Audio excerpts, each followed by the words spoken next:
Welcome. If you want to change language in your Xbox Series X, at the first you have to go for the settings, next be in the system and go for the language and location.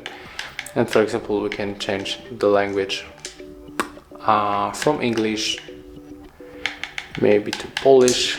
So click here and then move on the right corner to restart our console. So confirm, and now just be patient and wait a little bit.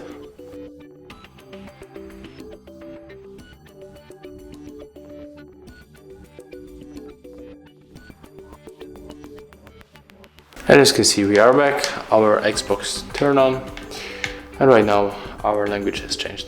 Thank you guys for watching, leave thumbs ups, comments and subscribe to our channel.